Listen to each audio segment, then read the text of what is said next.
It's great to be here, and thanks everybody. One of my favorite things about this time of year is all the gorgeous drives that you can experience, especially out here.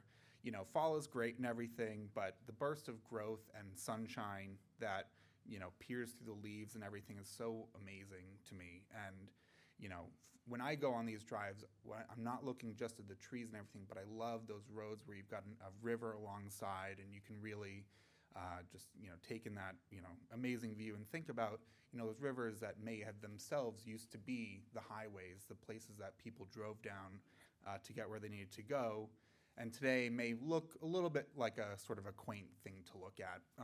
Not practical for moving down, but I guess I've gotten distracted by those rivers since I had an unintended encounter with a river back when I was in my teens. I went on a camping trip in the rainforest in Costa Rica that included rafting down a river. And, despite the probably very extensive safety briefing and the guide's warnings not to fall in, I fell into that river.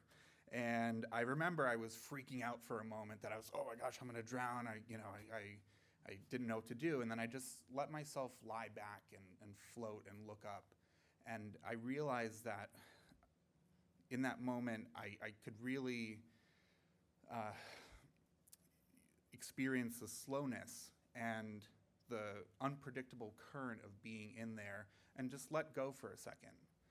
And it really opened my eyes. It made me think that, the way that I thought things worked, that everything has to be, sort of straight line and very fast and very sort of technologically advanced and everything, isn't really the way that it always has to be.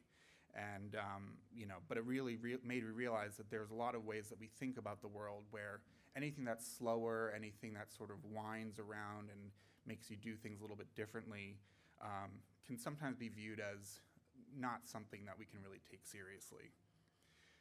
As an adult, I've been involved in environmental issues for years, and a lot of that is because of the love that I got for forests and rivers when I was younger.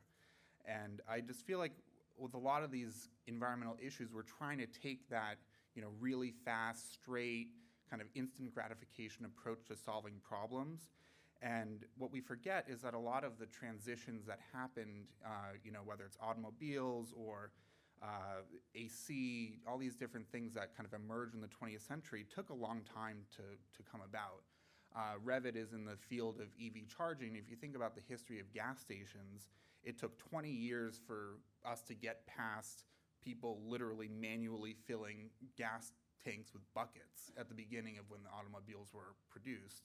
And it took 60 years for the first self-serve gas station to actually open since the beginning of automobiles. And that's, much less, the entire infrastructure of gas stations that we see today. And yet, when we think about EV charging, we're trying to take that sort of immediate gratification gas station model to an area that's really hard to do. We have significant grid constraints out here in the Berkshires. There's a very clear lack of grid capacity from the utilities that's causing, and it won't get solved for at least another 10 years, that's causing a lot of issues in getting electric vehicle charging infrastructure out there. So at Revvit, we're taking a different path. We're taking that sort of low and slow approach to it and saying, how can we maximize the amount of charging we can put onto the infrastructure that already exists?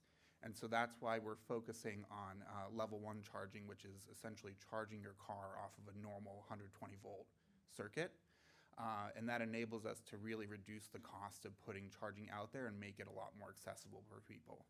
So we'd love to talk to anybody here about to learn more about jumping in the river and kind of going low and slow with us, and really appreciate your time today.